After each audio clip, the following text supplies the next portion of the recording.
remembering the here and now, the liberation, nibbana,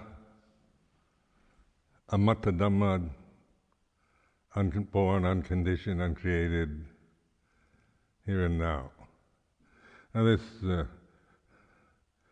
to just remember this, so that, because we're not, our cultural conditioning is not programmed in that way. Our cultural attitudes, our personality, sense of self is very much based on time as our reality. And that we do something now to get a result, hopefully a good result in the future, for personal reasons or for societal reasons. It can be very altruistic reasons, but it's based on the sense of I am this person who has to do something to get something in the future. And that's kind of ingrained in the psyche. That's the conditioning process. So nibbana for the future, or enlightenment for the future, or the next life,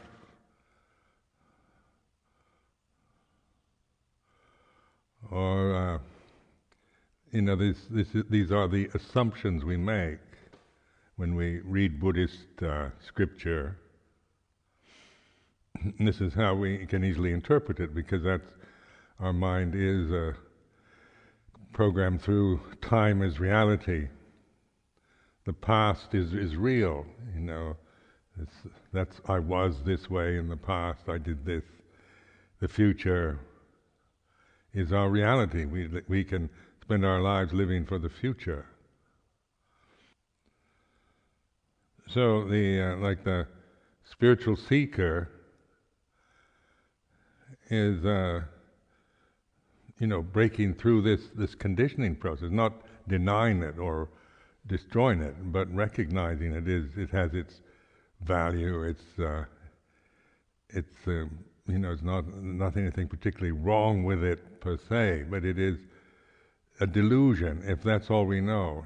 If that's our identity depends on who we are as a condition, as a person, as a human being, as a man or a woman, as somebody with a past and a future.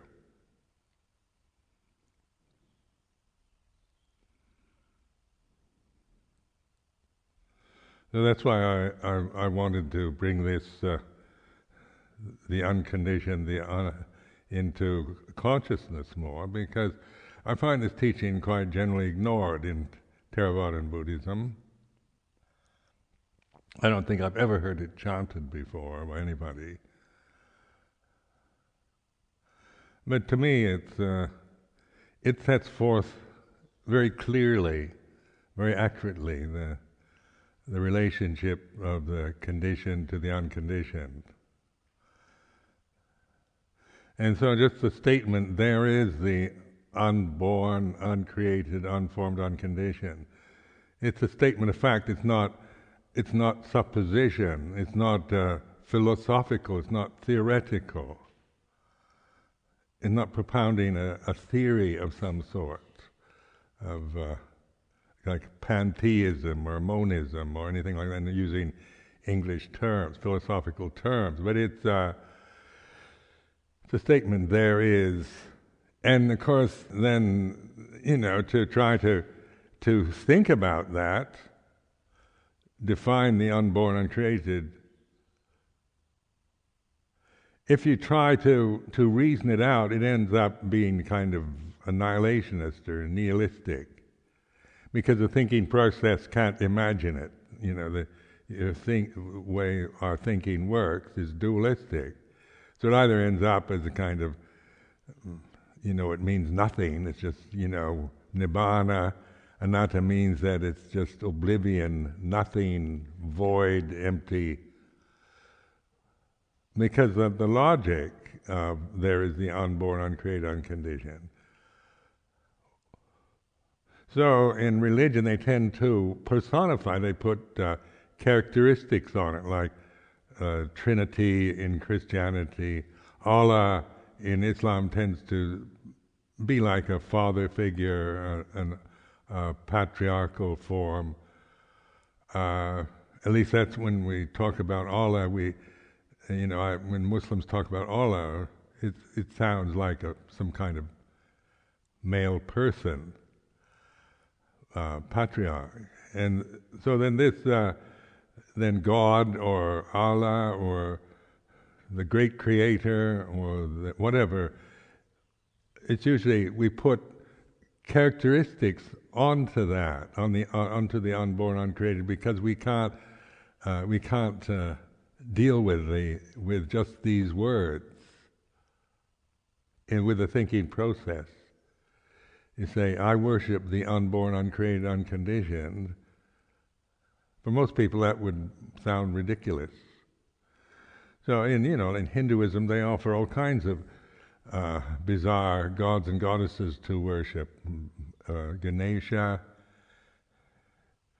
is an elephant-headed god, and different aspects of virtue or benevolence. Because the human mind, this is on the ordinary, maybe the ordinary person, this is what we want, a kind of benevolent mother or father, a kind of protector, a guardian, someone that personally takes an interest from above. But in this approach, the non-dual,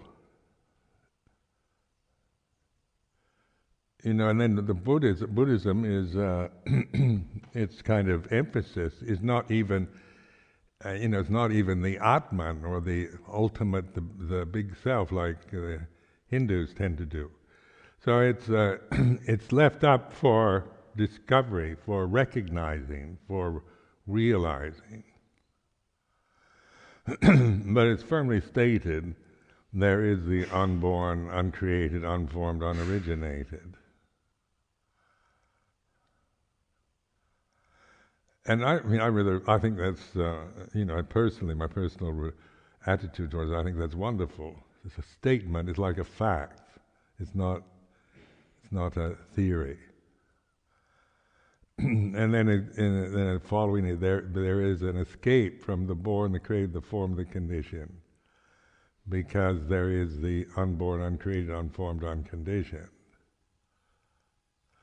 Well, escape in this sense means that there's a way out of the trap of samsara, out of just the conditioning process that we've acquired. It's stated very clearly. There's a way to get out of it. You aren't stuck in it forever. And hopefully, if you pray to the right God, that he or she will be kind enough to lift you up when you die to live eternally with them in a happy place, because those are anthropomorphic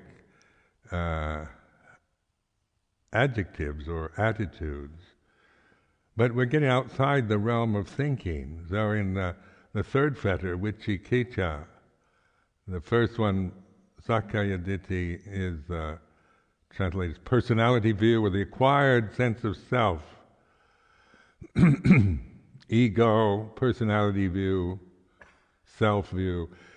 And then Silabbata Paramasa is a social or cultural conditioning, conventional conditioning. Whether it's religious or cultural or social attitudes, it's I put all those terms like social conditioning, cultural conditioning, religious conditioning in that Silabbata Paramasa category, because that I find very helpful. Because there's a lot of assumptions we make from cultural positions. Because our society particularly kind of has totally accepted these cultural assumptions, then we may never question them or see through them. We merely operate from those assumptions, or we have the arrogance of our culture is the advanced civilization. Or attitudes like this can be Sakya Ditti and Silabbata Paramasa. And then Vicikicca, doubt, translated as doubt. And doubt always is the result of attachment to thinking. Now I've explored this because my nature is a doubting one. I'm a skeptical, doubting personality. So it's just the way my mind operates, and so it had to deal with doubt on any level, whether it's doubt about myself, doubt about Buddhism, doubt about where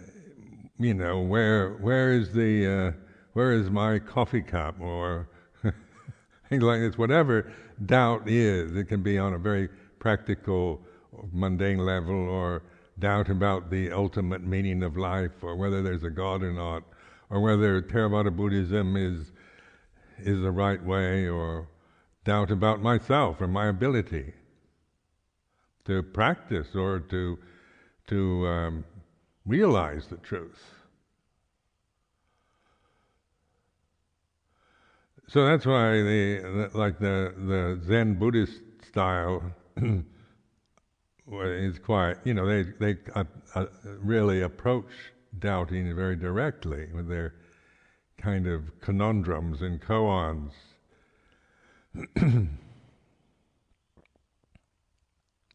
Because in any religion also we do attach to the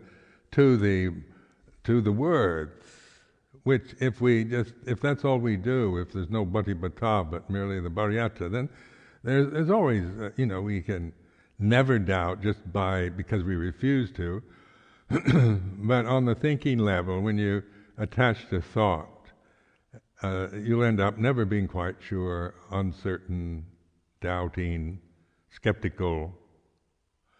And so that's why I emphasize the recognition of the limitation of the thinking process. Because we are educated to think. Modern culture is all about education, education, education, as Tony Blair put it when he was Prime Minister. Doubt. Now in awareness, because it's non-thinking, it's not about thinking about being aware, it's being aware. And so it has to be recognized. If you think, am I really aware or not, then that's doubt, isn't it? Am I really aware? Am I fooling myself that I'm aware?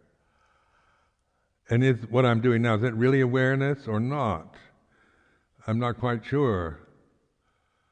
And so, when we read, the scriptures, and we attach to the way we translate or interpret scriptures, Pali scriptures, it just brings back the old habits of doubt.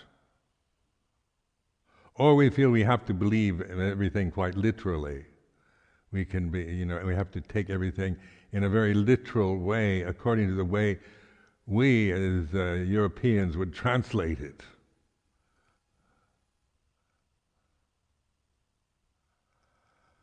So that's where Vicikicca, the third fetter, is really trust yourself to observe thinking rather than try to figure what the unborn, uncreated, unconformed, unconditioned is. You don't have to figure it out or analyze it, or all you need to do is affirm it more and more. There is. And then this emphasis on sati sampajanya, because that's the essence of Buddha Dhamma, this sati sampajanya, as the actual escape or way out of the samsara or the cycles of birth and death. So then I ask myself, if there is the unborn, uncreated, unformed, unconditioned, what is it right now? It's like the self-inquiry techniques, where you ask yourself questions. If it's here and now, it's unborn, uncreated, unformed, unconditioned. It can't be a thought. It can't be, a concept of any sort. It's not something lacking in the present. It's not something like that I'll find it in the future. So this is where the third noble truth of cessation of suffering is this realization. It's a mere simple recognition of there is the unborn, uncreated, unformed, unconditioned. Recognize, not just chanting the words or believing, in the chant itself or the teaching, but recognize, awaken to the real.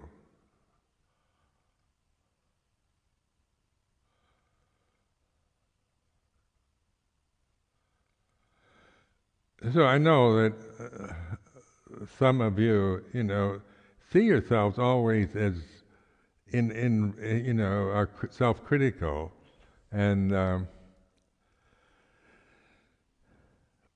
believe your criticisms, and this can sound too subtle or too remote, or how it does affect our personality. Like if these words, unborn, uncreated, unformed, unconditioned, baffle you, that's a form of doubt, isn't it? I don't know what he's talking about.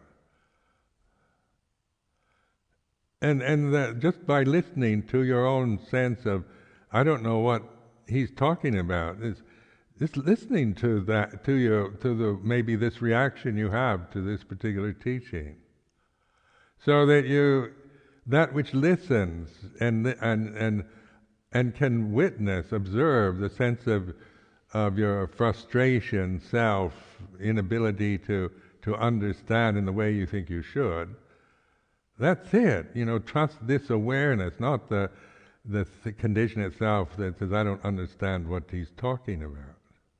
It's not about understanding in that way and like defining it and describing. It's an immanent reality. It's here and now. It's not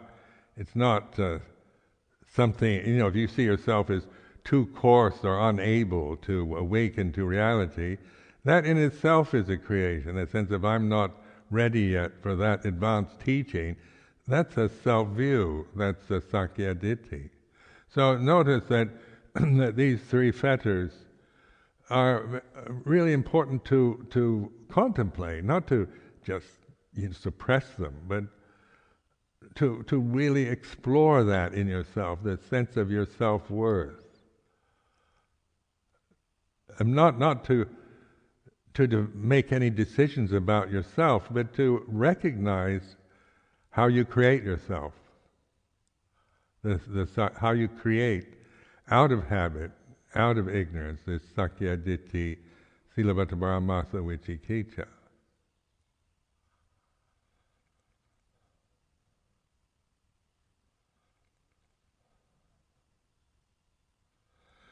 So listening, I found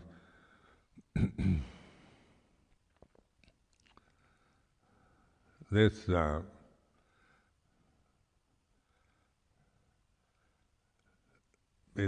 sense, this ability to listen. Like listening is, you can listen in the dark, in the sunlight, in a crowd, on a mountaintop, wherever you are. Taking a bath, put on your robes, listen.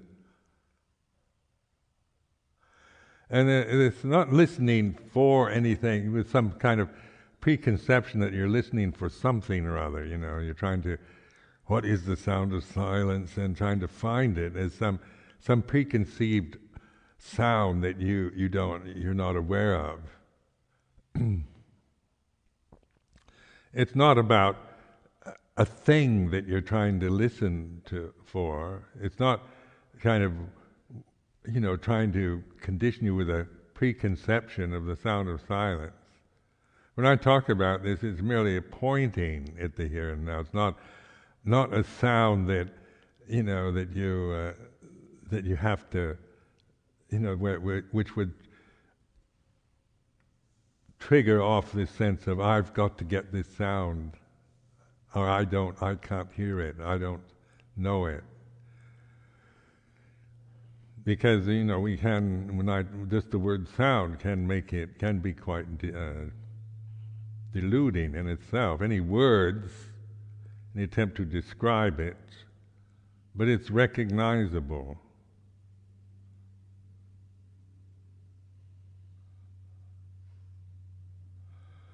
So it is a sense of listening, open attentiveness.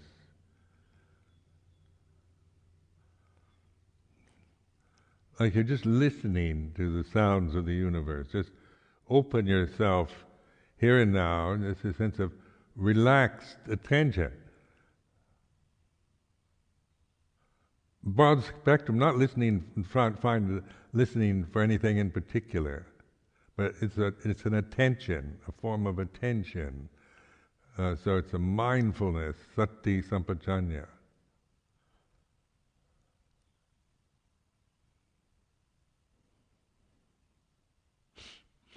Now then, that's the encouragement to trust that, recognize it, because we do it quite naturally, but we're not really conscious of it. Like the Sakya Ditti, Silabhata Mahamasa Vicikicca, those fetters, those first three fetters, they program us, they blind us to reality. Because we're always operating from the conditioning of the mind. So we're caught in these kind of traps of the mind, fears, desires, doubts, and so forth. We're lost in this. We're kind of hooked into it and see no way out of it.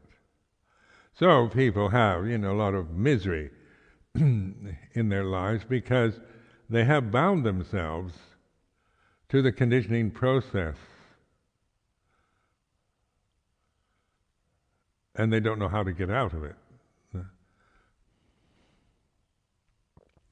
And then the ego, or the Sakya Ditti, usually is based on ideals of, it's all like modern societies of what you should be. All these ideals of how a man should be like this, woman like this.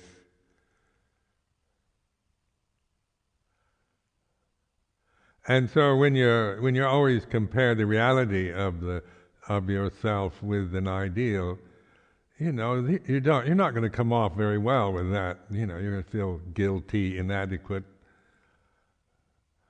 And because you're not an ideal, so you can't be as good as you think you should be. And that's all the thinking process. It's the way we attach to thinking, the thinking process. We love logic and reason. We've developed the thinking process.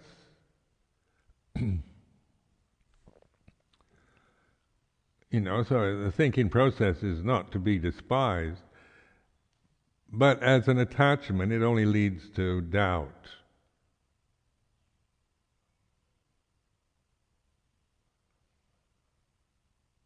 Or as a tool to use, it's pointing at the unborn, uncreated, unformed, unconditioned. So just the words, there is the unborn, uncreated, unformed, unconditioned. It's not about attaching to those words, or that we have to believe that there is. It's pointing at the here and now. So here and now, there is the unborn. What is that right now? Like self-inquiry. What is the, if this is true, what is the unborn, uncreated, unformed, unconditioned now?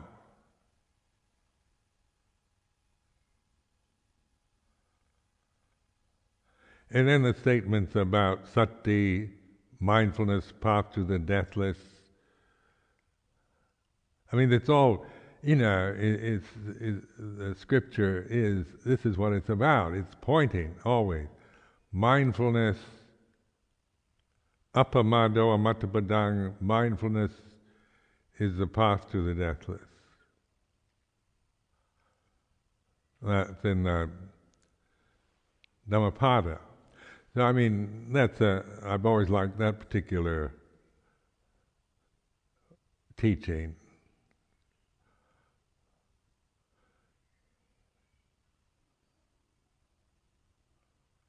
So mindfulness, it's not a creation out of the ego. You can't, trying to make yourself mindful doesn't work.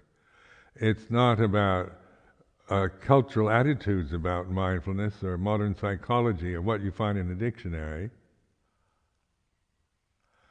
If we were never mindful, we would have died when we were babies. I mean, mindfulness is a necessity, it's natural. But on the ego level, we may never recognize it. Because we see ourselves, am I really being mindful? The Buddha says mindfulness is the path to the deathless. Am I really mindful or not? And we get caught in these fetters again. So it's not about thinking or defining mindfulness, but being it. So it's an immanent reality, now, here and now, awakened attention, listening.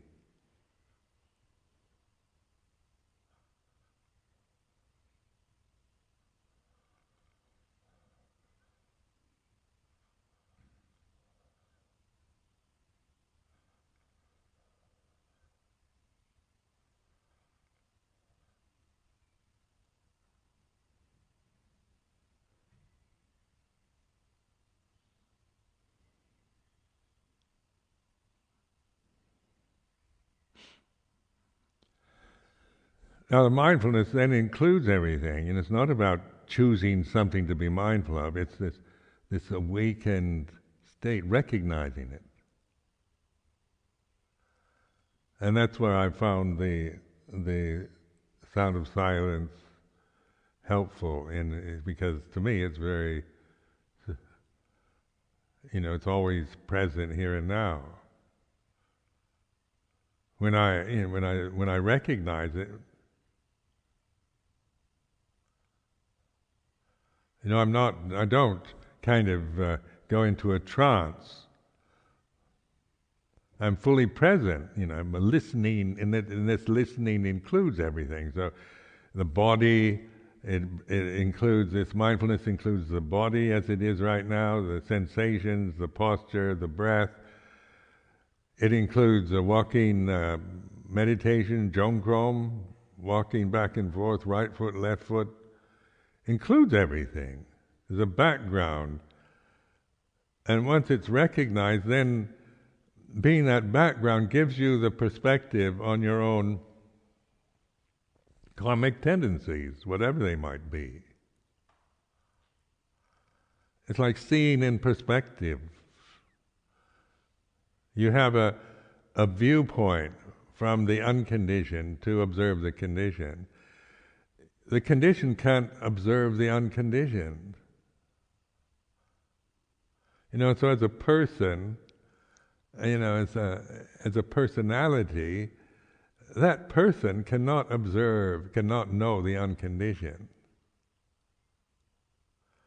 But if I see through the personality, not suppressing it, but recognizing its limitation, that awareness then can observe the personality as it changes, arises and ceases according to situations and conditions.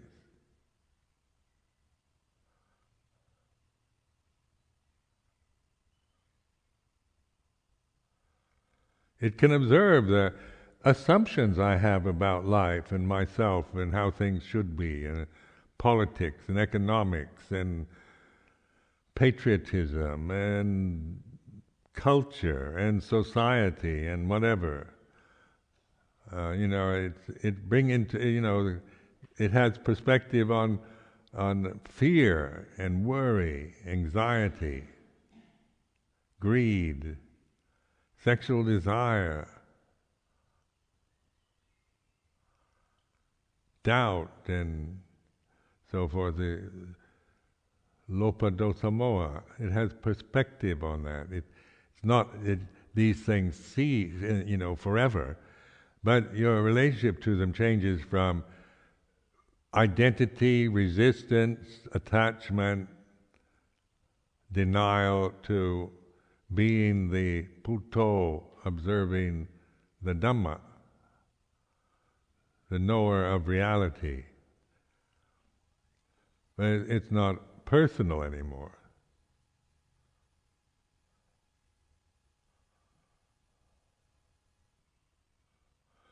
So like these three fetters are the obstructions to the path or the stream entry.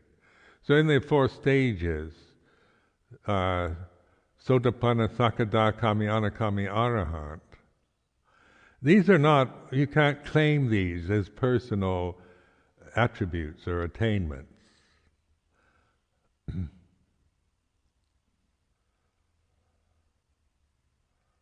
Or if you do, you can do anything you want, really, but you miss the point. If I'm a stream enterer or I'm not a stream enterer. Amounts to the same thing, isn't it? I am, and then you are or you're not. Stream enterer sounds like somebody who's attained something. That's how I first, saw it, like getting a bachelor's degree at the university. Stream entry was like getting a BA. And that's how my thinking mind, my ego operated.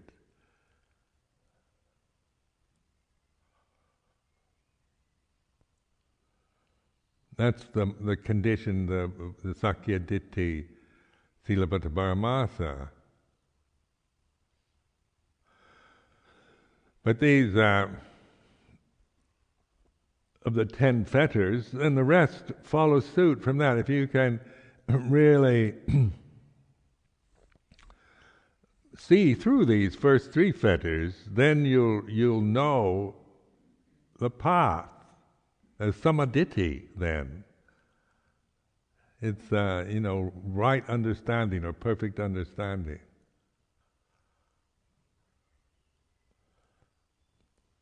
So that's that's samaditi, from seeing through these artifices. They're created by human beings. Like sexual desire, anger, these are kind of primal to the human condition or the mammalian or animal world, isn't it? These are not personal. So in the Sakadakami, there's still sexual desire, Gamaraka and Patiga, anger. These are primal conditions that come with birth in this realm. Having a human body or an animal's body, is you get sexual desire and anger, aversion along with that. Now then, the Sakya Ditti, we claim it as personal. So it's my anger, my sexual desire. The present age is just, adamant about these as being my problems.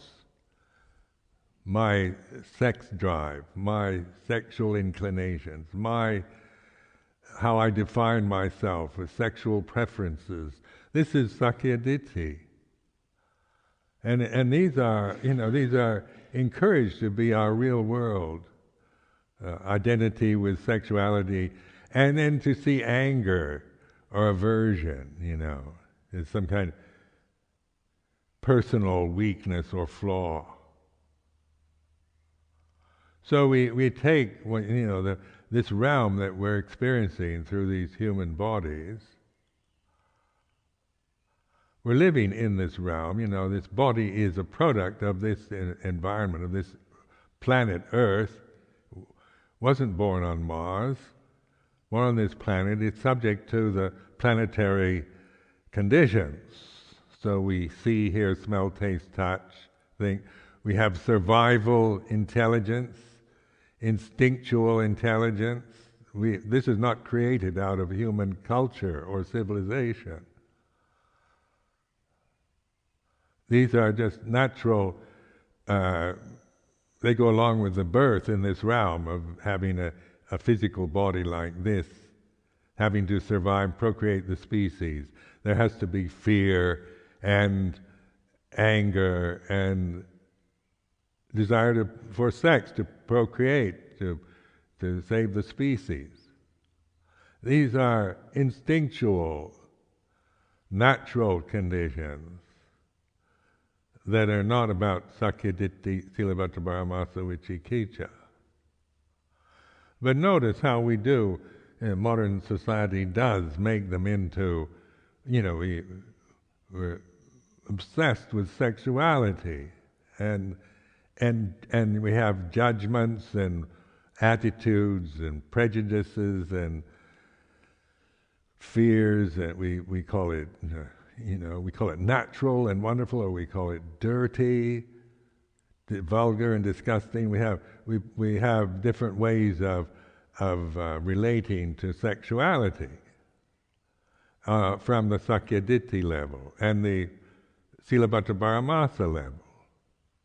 The silabbata paramasa, the cultural attitudes about sex influence how we relate to this energy in our bodies. But the first three fetters are artifices made up by human beings. You're not born with a personality, with a language.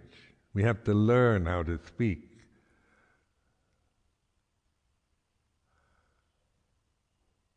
We're not born English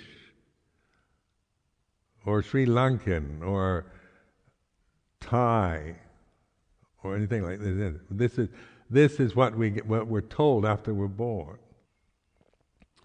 So the sense of nationality, of race, of gender, of class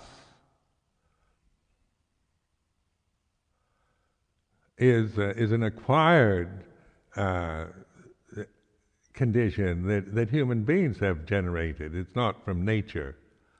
It's not natural, to the laws of nature. It's what we create and generate from our own, the human culture, human civilization.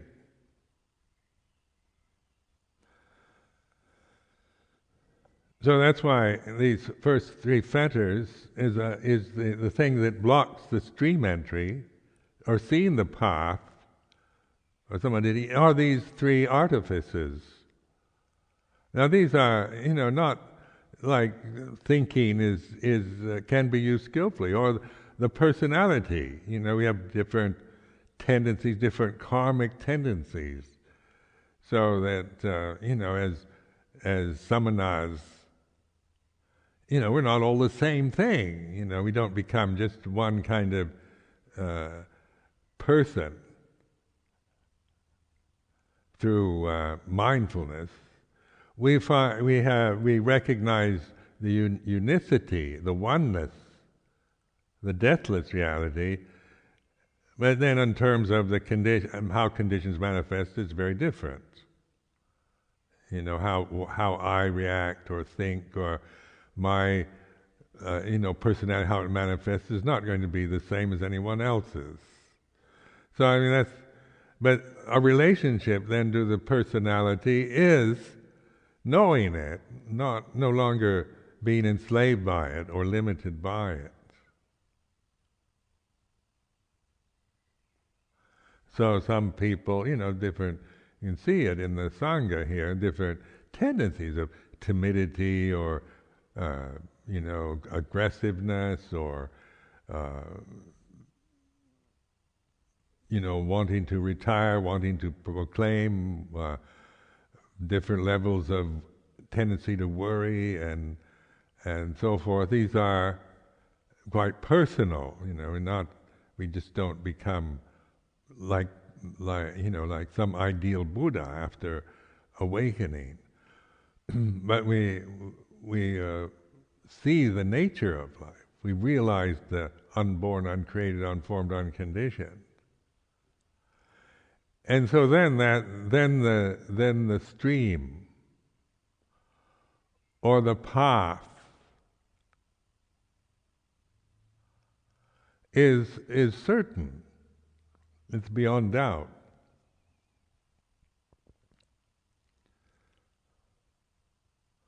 It's knowable, it's recognizable. It's not theoretical anymore. It's not about whether I'm right or wrong about it, thinking about myself as have I realized the stream or not? Am I just fooling myself? Am I just, on an ego trip? Or, I could endlessly kind of figure out, as a person where I'm at. But that will get you nowhere. Either you start thinking, I am a stream enterer, and go around, acting, saying, I've got my BA already. Where are you? I can proclaim it as some kind of personal achievement, or I can think, I'm not really. I've tried hard, but I've never quite made that stream entry level, or I'm not quite sure. You could be I don't know where I'm at really. But all these are due to thinking, aren't they? Attachment to concepts, to thoughts, to the created, the born, the originated.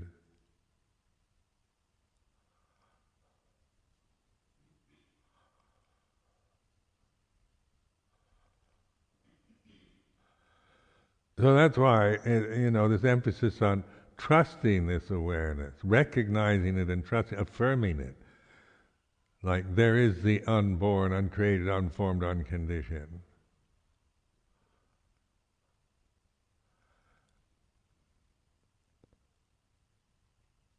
It's not that I'm the created, the born. It's not. It isn't that. It doesn't make sense. There is this structure of there is ati ajatdang aputang akatang asankadang. There is the unborn, uncreated, unformed, unconditioned.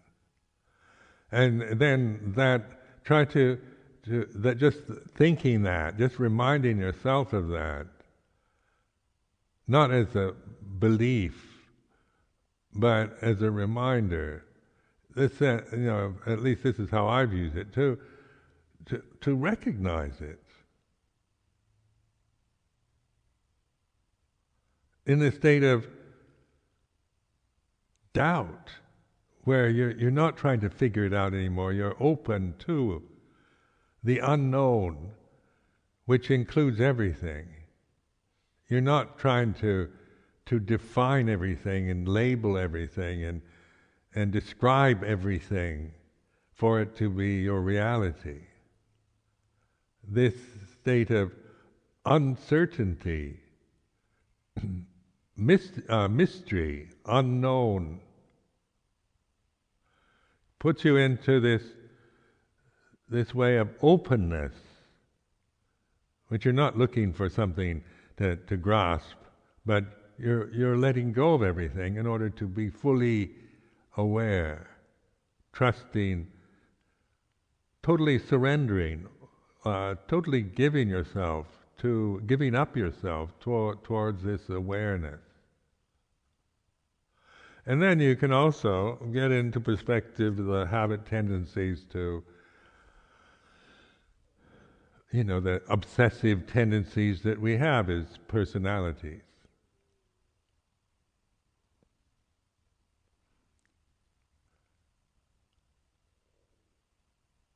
Now this takes, determination to, you know, to affirm this, and don't try to figure it out.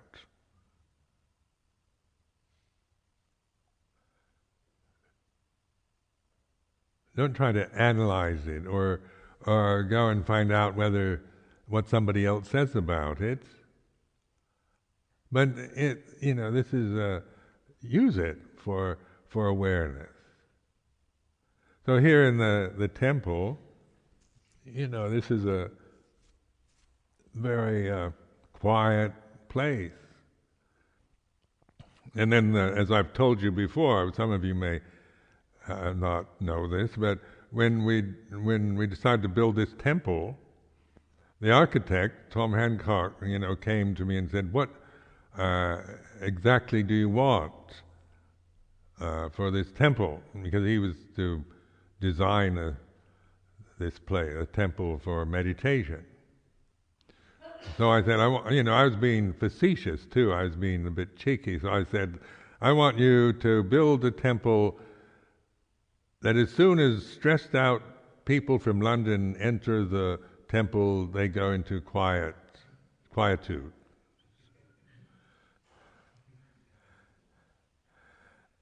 And then I realized that's what he actually has done. Because stressed out Londoners have told me as soon as they enter. And it's just not wishful thinking, I hope, on my part. But for me, it definitely has that effect. Now, this is a physical building; it's a condition in itself. So it's it's not not to be seen as a sacred place, and the rest of the world around us is profane. I don't want to create this illusion in your mind, but it's dedicated towards this. There is the unborn, uncreated, unformed, unconditioned.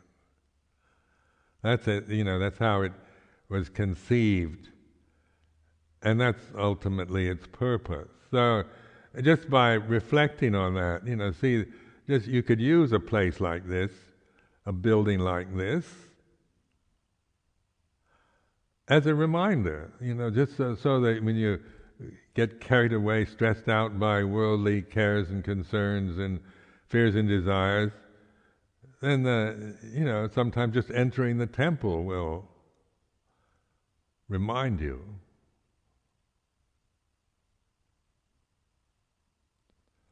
Now, during the day and night of this retreat,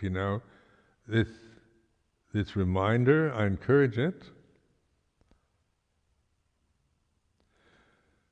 But then, if you want something to do, use the body more. Go to being aware of the sensations, like sweeping through the sensations. The body is an easy enough one to, easy enough condition to recognize. It's not subtle.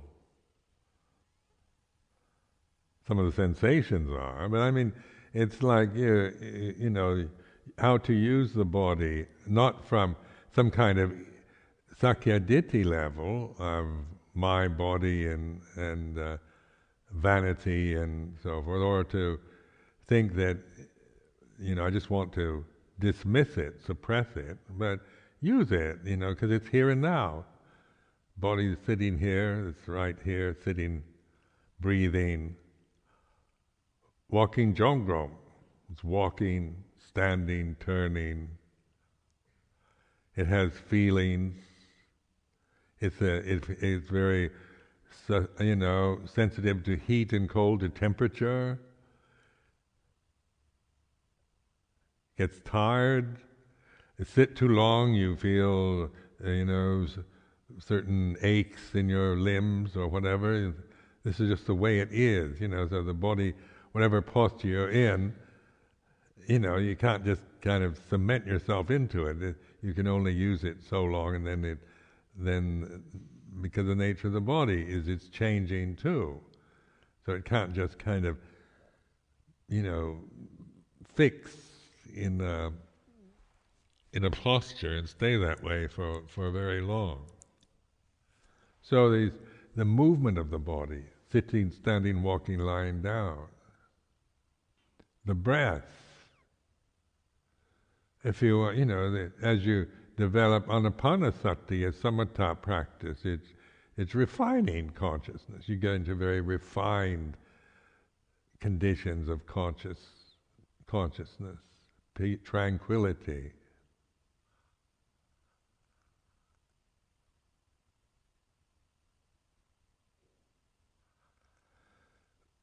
So there's the body, the breath, sound of silence, mindfulness.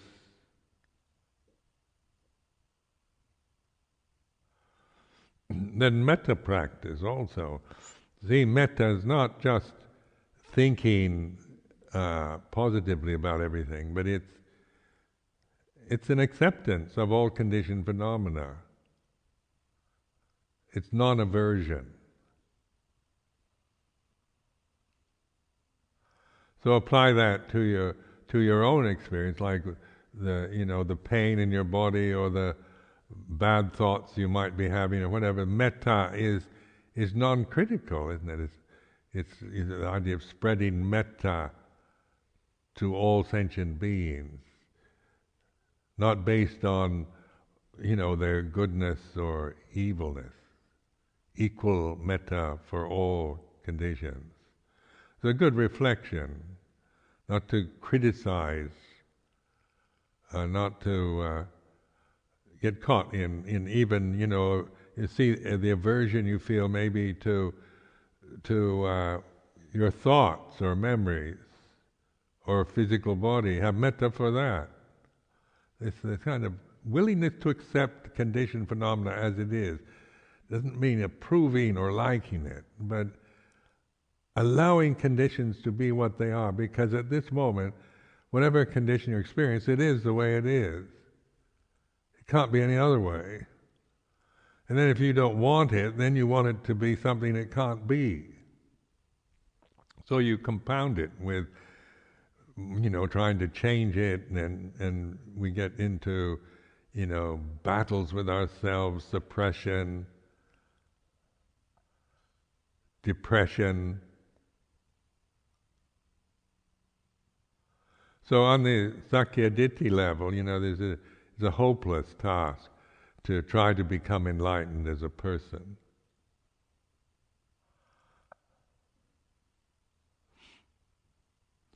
So the enlightenment is not, the personality never can be enlightened.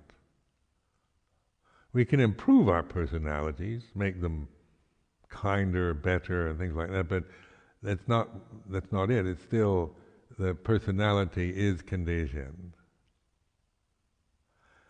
And therefore this awareness, there is the unborn, aware of the born. The personality is born. It begins and ends, it changes.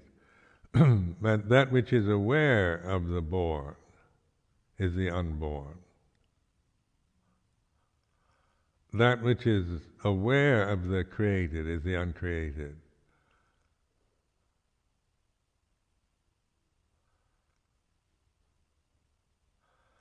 That which is aware of the conditioned is the unconditioned.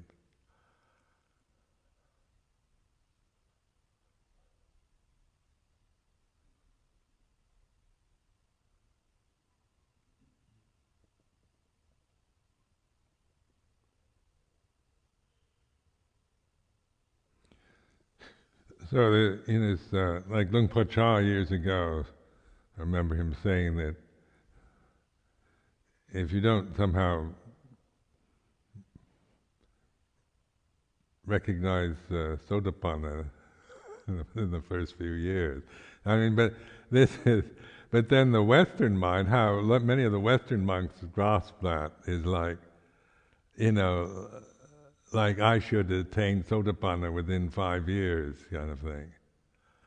So it's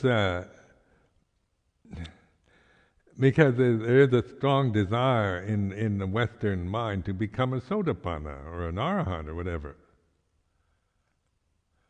You see, in Thailand, one of the Western monks is such a kind of,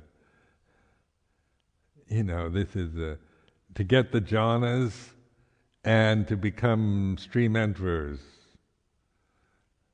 And so this is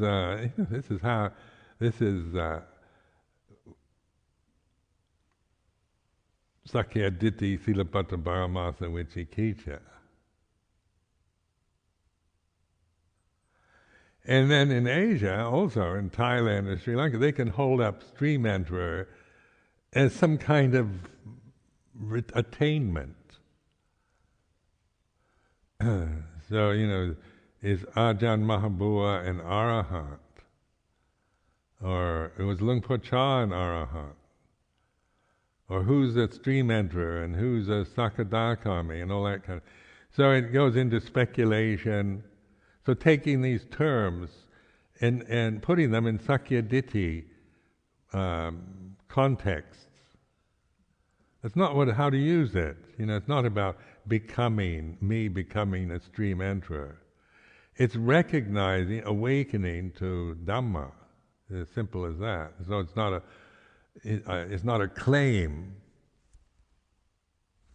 that I can make from a personal position. Doesn't make sense.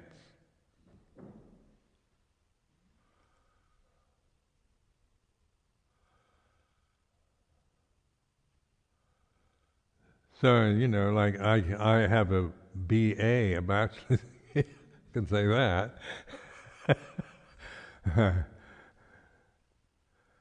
But in terms of Sotapanna, it's merely a skillful reflection, like these fetters, it's a tool to use. It's not a position to take or describe anybody else with. It's like, if you use this teaching properly, it's very helpful to, it's kind of clearly stated, the first three fetters, as I've been reflecting on this morning. They're quite obvious once you begin to recognize them as that. And it's not asking you to do something impossible. But also, it's not about becoming a stream enterer either. It's just seeing you're recognizing the obstructions to the path, to seeing the path clearly. And if we never see the path clearly, then there's always going to be doubt about, am I on the path or not? Is this the right way or not the right way? Am I practicing in the right way or not? Or maybe I better ask Ajahn Sumedho, or go ask Paul Sayadaw, or go ask Lung Tabua, or somebody, an authority to tell me whether I'm a stream enterer or not. Because what is that? That's Sakya Ditti, isn't it? You want to, you're still full of doubt about yourself, seeing yourself always as somebody who's trying to become something, and never recognizing that stability, that inner strength that comes through recognizing awareness. And the confidence, once you recognize it, it's not a created state based on personal desire. It's reality, it's here and now, so it's not something you lack, it's just something you don't recognize.